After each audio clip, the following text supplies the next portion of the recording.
Eugenio est né grâce à Jacques Binstock, l'éditeur de Le Seuil, et à Marianne Cockenpot, qui c'est l'écrivain de l'histoire. Ils m'ont proposé une histoire sur le cirque, et moi j'étais tout à fait d'accord. Je me souviens que la première version de l'histoire, elle était beaucoup plus classique. Elle avait des chevaux, des petits chiens, des animaux plus normaux, disons, pour un petit cirque.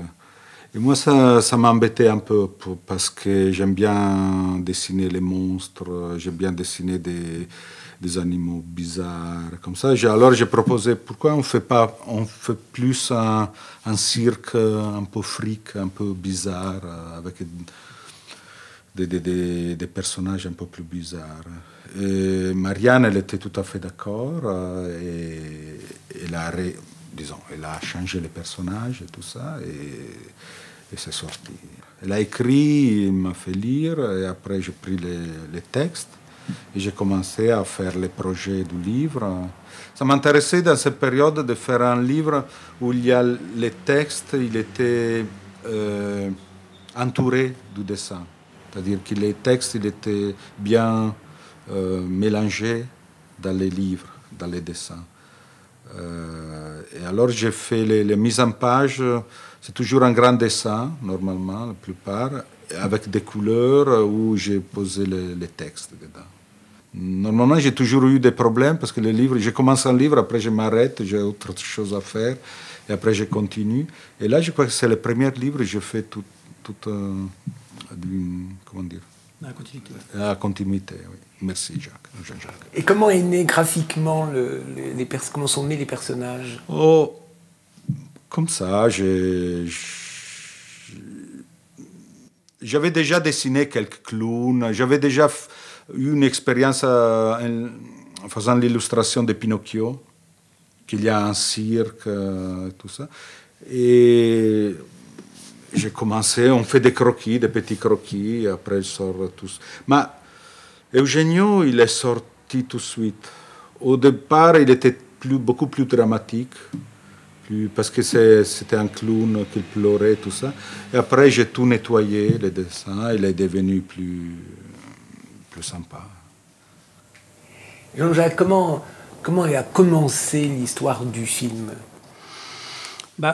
Au départ, c'est Dora Benousilio qui m'a dit que les chaînes de télévision étaient intéressées par des spéciaux, c'est-à-dire des films un petit peu atypiques qui sortaient des séries télévisées habituelles.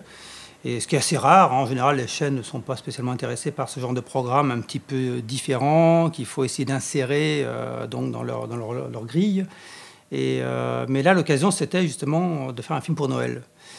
Et donc, de mon côté, j'ai tout de suite pensé à ce livre que je connaissais depuis déjà quelques années, parce qu'il était vraiment superbe. Bon, j'adore bien entendu le travail et le graphisme de Lorenzo. Et je trouvais que là, il y avait quelque chose à faire, parce qu'il y a une richesse, il y a une force dans le graphisme, il y a la couleur est très, comment je dirais, efficace, très belle, enfin, elle est très chaude. Et tout ça me fascinait, et j'avais envie d'essayer de porter ça à l'écran. Comment vous avez travaillé ensemble? Comment les choses se sont passées? Ils m'ont proposé les dessins.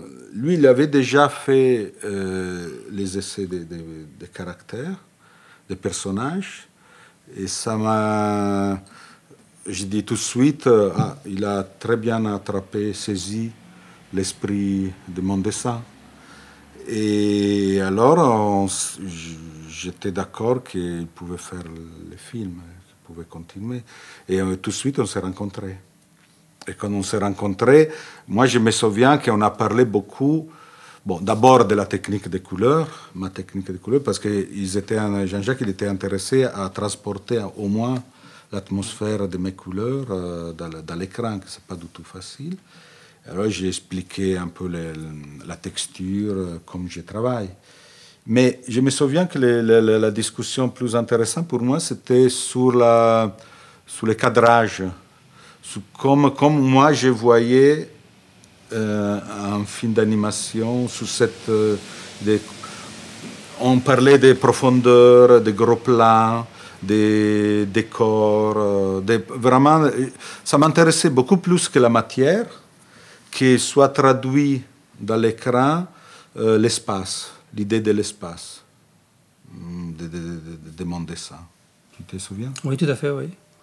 Ben là aussi, ce qu'il fallait effectivement mettre en avant, c'était à la fois l'univers de Lorenzo. Bon, en ce qui concernait la partie décor, c'était davantage envisageable parce que là, on pouvait se rapprocher de la technique d'illustration de Lorenzo, bien qu'on avait un grand nombre de décors à faire. Par contre, en ce qui concerne l'animation, c'était quand même plus délicat parce qu'il fallait trouver un système qui permette d'approcher en tout cas les effets de matière qui sont dessinés sur les personnages. On a travaillé avec un logiciel à Valenciennes qui s'appelle Toons, qui permettait, on a fait évidemment différents essais, et ce logiciel permettait de travailler sur tous les ombres et d'amener une matière dans les ombres. La difficulté, c'était qu'on ne pouvait pas retrouver exactement intégralement le style de Lorenzo, mais on savait que grâce au mouvement, grâce à la solidité du graphisme, on pouvait être quand même relativement fidèle. En ce qui concerne donc effectivement tout ce qui est dramaturgie, mise en scène et effet d'espace, il fallait jouer sur, en général, les proportions des personnages. Dans la mesure du possible, on déformait parfois l'image. On essayait de faire qu'à certains moments, ce lieu, qui était le cirque lui-même, était relativement petit, était un endroit chaleureux et modeste. Et à d'autres moments, quand l'action et la séquence le permettaient, on déformait ce cirque, on en faisait un endroit fabuleux. La piste changeait de proportion selon les besoins. Et ça, c'est un avantage qu'a le film d'animation de permettre des choses comme ça.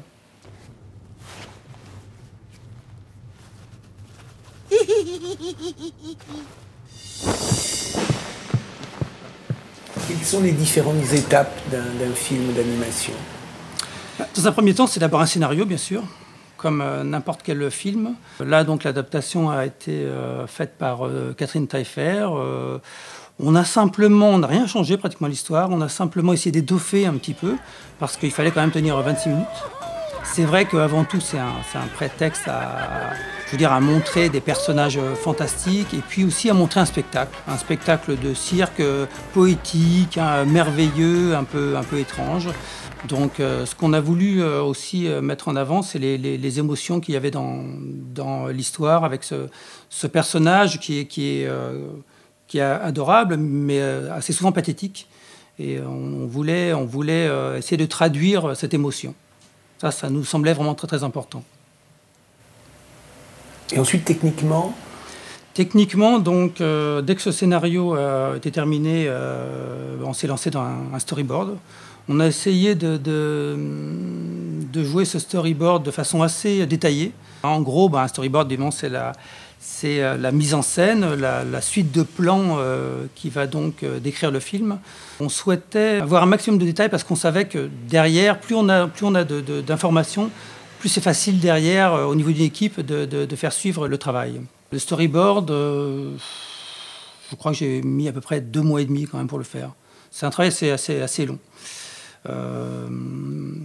Ensuite, on passe à l'étape suivante, qui est ce qu'on appelle le layout, c'est-à-dire c'est vraiment, on décide à ce moment-là de tout ce qui est mouvement de caméra d'une façon précise, on met en place les différents formats de cadrage, on installe les personnages dans les décors, ensuite le travail est divisé en 2 parties. D'un côté, évidemment, l'animation à proprement parler des personnages, de l'autre côté, les décors. Pour l'animation des personnages, je pense qu'on est quand même resté assez proche de l'état d'esprit du livre. Je ne sais pas ce que Lorenzo en pense à ce niveau-là. Je crois qu'il a augmenté. Ils ont ajouté beaucoup de choses. Parce qu'en fait, faire un livre d'illustration, ça suffit d'avoir une idée de l'image et la dessiner. On n'est pas obligé à développer toute la séquence. Moi, je compose une image d'une façon spectaculaire, mais je ne suis pas obligé à penser au réalisme ou à la séquence en mouvement. Lui, Jean-Jacques, il a réussi à faire vraiment de chaque personnage une belle scène. Et il a ajouté beaucoup. Moi, il y a la séquence de l'homme plus fort du monde et les jumelles. Les jumelles. Les cercles montés. C'est magnifique. Quand je l'ai vu, je dis, oui, il a pris l'esprit. Moi, j'ai donné l'esprit avec mon dessin. Mais lui, il a développé tout complètement. Parce qu'en plus, moi, je fais un dessin qui joue avec des lois optiques. C'est-à-dire, je joue graphiquement en pensant que les deux jumelles ils sont siamaises, qu'elles sont liées, mais lui, il était obligé à les faire bouger. Et c'est fascinant comme il est arrivé à donner encore plus de magie. Et moi, j'ai adoré surtout le rhinocéron et l'homme... Georges s'appelle? Non, Rocco. Rocco, italien. Ça fait longtemps que je ne le lis pas. Ah, il faut relire. Rocco, chaque fois que je le vois, c'est vraiment magnifique. Arrête de gémir sur ton sort! Moi, j'étais le plus chétif de tous les enfants. Mais un jour, j'en ai eu assez. Qu'on se moque de moi, qu'on me traite de moucheron, qu'on me jette... Et surtout, je dois dire qu'il a vraiment gardé la souplesse, la légèreté, l'élasticité. Ce sont des personnages élastiques. Moi, j'ai toujours imaginé mes personnages un peu de caoutchouc, un peu de gants, il peut s'élargir, oui, se déformer en rapport au mouvement. C'est toujours eu cette idée. Et lui, vraiment, quand j'ai vu les études des personnages, la plupart, ils étaient parfaits. Il n'y avait rien à ajouter. Ça, effectivement, c'est l'intérêt de l'animation, c'est de pouvoir, peut-être même si c'est déjà un peu le cas au niveau de l'illustration, de pouvoir déformer et amplifier encore des mouvements. L'avantage qu'on a aussi, bien sûr, avec l'animation, c'est de donner un rythme. Et ça, je crois que pour ce film, c'était important de rythmer chaque séquence à leur manière. Ce film est avant tout un spectacle de cirque. Hein. C'est d'abord ça qu'on met en avant. Et là, c'est vrai que la musique de Michel Buliez a apporté énormément à ce niveau-là. Parce je trouve qu'il était vraiment dans le ton tout de suite. Il a amené cet élément un petit peu chaleureux et on pourrait dire traditionnel de la musique de cirque, tout en créant quand même des univers musicaux différents pour chacun des personnages. Et ça aussi, c'est quelque chose qui était très porteur et qui a beaucoup aidé aussi à rythmer le film.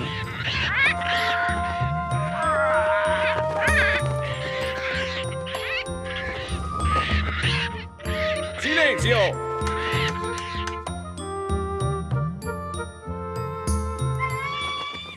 Une chose, je dois dire, la difficulté de ce film-là, c'est de faire les décors avec les crayons et tout ça. Parce que normalement, je répète, pour faire un livre illustré, je fais une série de dessins. Pour faire les décors d'un film d'animation, tu dois faire pas 20 dessins, tu dois faire 200. Il devait y avoir 200 à 300 décors. Oui. 300 décors en crayon. Ce n'est pas une technique tout à fait pratique pour l'animation. Maintenant, on fait les couleurs à l'ordinateur. Avant, surtout, c'est la technique de la gouache ou de l'aquarelle. C'est beaucoup plus rapide. Et les crayons, c'est vraiment des muscles. Et je dois dire qu'ils ont beaucoup bossé. Moi, je suis passé une fois, parce que dans cette période-là, j'étais en Italie. Je suis venu à Paris et je suis passé les voir. Et il y avait une très belle atmosphère de travail. Et alors j'ai commencé moi aussi à dessiner. Là, Si j'étais à Paris, probablement, j'aurais bien aimé les aider à dessiner. Mais je dois dire, c'est vraiment une technique fatigante. Et faire ces films-là en crayon, je dois dire, ils ont bossé.